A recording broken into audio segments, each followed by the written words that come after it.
হয়েছে রাফসান? এটা তো জানো এই রাফসান, আমাকে বল কি হয়েছে? বাবা, এই যে মেয়েটা না, মেয়েটা যে ফেস দেখছো না এখন, এটা সে না বাবা। বাবা আমাকে আর্লি মর্নিং ঘুম থেকে উঠায়, আমি আর্লি মর্নিং না উঠলে টর্চার করে আমার সাথে, আমাকে দিয়ে ঘরে কাজ করায়, বাজার করায়, বাজারের টাকা গুনে গুনে দেয়, মানির একটা পর্যন্ত আমার কাছে নাই। এই মেয়ের কাছে আমার কার্ড, আমার টাকা পয়সা সব আমার কাছে নিয়ে রাখছে বাবা। ফেস প্যাক কিনতে পাঠায়, আমাকে ক্লিপ কিনতে পাঠায়, 10টার ভিতরে বাসায় আসতে হয়, তারা হলে বেডরুমে ঘুমাতে পারি না এই মেয়ের কারণে। ও যে ভদ্র ফেসটা নিয়ে ঘুরে না, ওটাও না বাবা। বিয়ের আগে বিয়ের সময় যে ফেস আমাকে দেখাইছে সব ফেক। তোমরা কিচ্ছু জানো বাবা, আমার লাইফটা হেল করে ছেড়ে দিচ্ছে। আমি জানি, এটা তোর মাও জানে। মানে মারে ছোটবেলা থেকে যা চাইছে সব দিছে। একটা ব্যাট চাইলে 2টা ব্যাট কিনে দিছে। 100 টাকা চাইছে, 500 টাকা দিছে। কোনোদিন শাসন করি নাই। ভাবছি এত বড় বাড়ি, এত সম্পদ কে খাই? আমার একটা মাত্র ছেলে। ইউনিভার্সিটি লাইফ থেকেই এসব ছাইপাশ খাওয়া শুরু করছে। সারা রাত মদ লাগে, সারাদিন ঘুমায়, কারো কথা শুনে না। আমার ছেলেটা ক্লিবার হয়ে গেছে মা। এভাবে থাকলেও বাঁচবে না। আমরা যে বইটা করছি, তুমি সেটা করো না মা। তোমার যা করতে হয় তাই করো মা, তুমি মেনে নিও না। আমার ছেলেটাকে একটু বাঁচাও।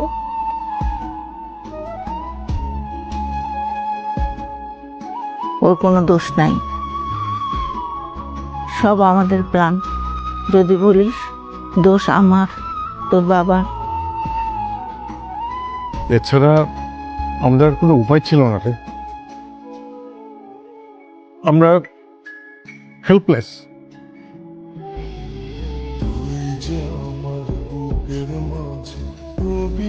বাবা, মেয়েটার সাথে এমন ব্যবহার করা উচিত হয় নাই তো। ওর কোনো দোষ নাই বাবা। ধরলাম তার সার্কেলটা বড়, মানে ফ্রেন্ড সার্কেল না, আসে ড্রিঙ্কস করে ধরেন, তখন আমি তাকে বোঝাবো, আর সে যদি না বোঝে এটাও তার স্বাধীনতা। আমি কোনো ইন্টারফেয়ার করতে চাই না, কিন্তু আমার বিশ্বাস একদিন তো ঠিক হবেই। আমার সম্পর্ক আছে বিশ্বাসে। আমি কখনো শাসনে বড় হই নাই, না শব্দটার সাথে আমি ইউজ করি না। ছোটবেলা থেকে যা চাইছি তাই পাইছি, বেশি পাইছি। যেটা করতে চাইছি সেটাই করছি। হঠাৎ করে তোমার ইন্টারফেয়ারটা নিতে পারি নাই।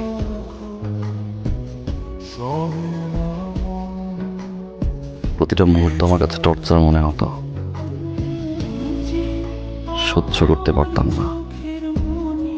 সবসময় ভাবতাম কবে টর্চার থেকে মুক্তি পাবো। আজ যখন আমার ফ্রেন্ড হাসাহাসি করলো, আমি নিতে পারিনি। অনেক বেশি খারাপ ব্যবহার করে ফেলেছি, যেটা আমার ঠিক হয় না। আম সরি।